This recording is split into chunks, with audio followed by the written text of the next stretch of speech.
Think back at your birthday. Try it. Really try. There's nothing there. No cake, no candles, no faces. You have exactly zero memories of the first 2 or 3 years of your life.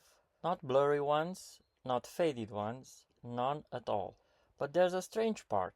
Your brain was working perfectly fine back then.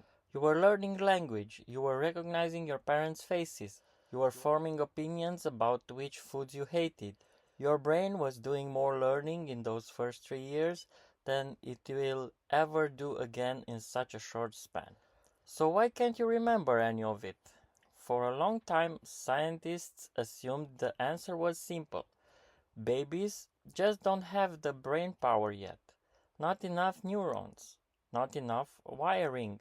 The equipment wasn't ready. That explanation felt obvious. It also turned out to be wrong. In the 1980s, researcher Caroline Rovi Collier ran a now famous set of experiments with infants as young as 2 or 3 months old. She tied a ribbon from a baby's ankle to a mobile hanging above the crib. The baby would kick, the mobile would spin, and within minutes, the baby learned the connection. Kick, spin, kick, spin. Weeks later, she brought the same babies back. She hung the same mobile, and the babies started kicking immediately, before she even tied the ribbon. They remembered. This was a problem for the old theory. If babies could form memories that lasted weeks, then the wiring wasn't the issue. Something else was going on. So what happens to those memories? This is where the story gets genuinely strange. Your brain isn't failing to store memories from infancy. It's actively building a filing system that isn't finished yet. And the memory made before the cabinet exists has nowhere to be filed. Here's the plain English version. Long-term memories, the kind you can consciously recall years later, rely heavily on a brain structure called the hippocampus. Think of it as the brain's archivist. It doesn't create memories out of nothing. It takes information and decides where it belongs, then files it for retrieval later. The hippocampus is still under construction in a baby's brain. Not absent, under construction. It's producing new neurons at an explosive rate throughout early childhood, and that rapid growth appears to actually overwrite or recognize the very connections that would have held earlier memories in place.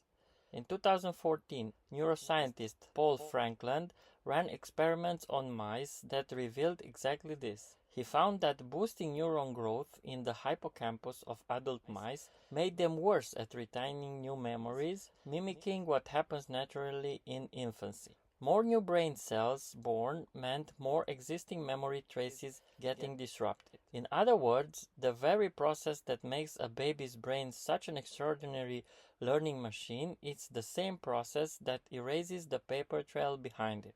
This condition even has a name: infantile amnesia. And it isn't just a human quirk. It shows up in rats, in monkeys, in nearly every mammal that's been studied, which raises an uncomfortable question. If the memories were made, and they clearly were, where did they go? Here's the twist: they may not be gone at all. In 2016, researcher Nick Roman ran a study using rats that had experienced a fear-based memory as pups, one they appeared to fully forget as they aged. Using a technique called optogenetics, the team reactivated the exact brain cells that had encoded that early memory. When they did, the memory came back, fully intact. The information hadn't been deleted. It had been sealed off, filed away in a room without a door. Think about what that means. Somewhere in your brain right now, the memory of your first steps might still exist. The sound of your mother's voice the day you were born.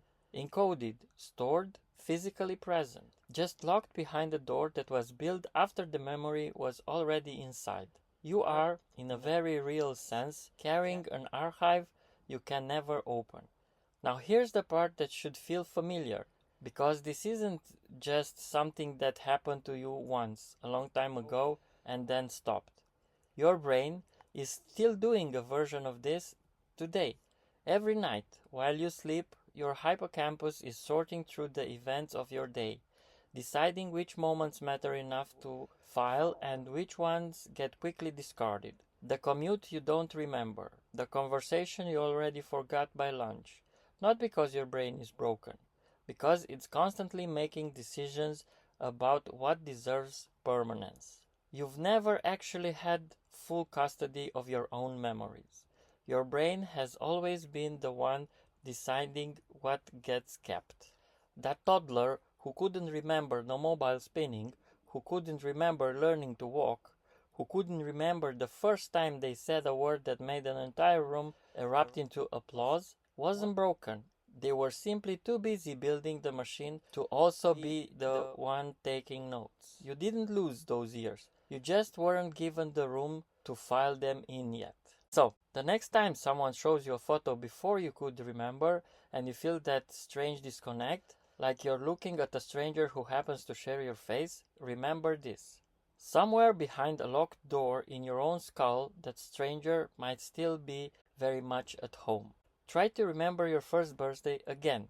There's still nothing there. But now you know why. And somewhere in there, it's still yours. If you like this type of content, please like, share, and subscribe to the channel. Thank you.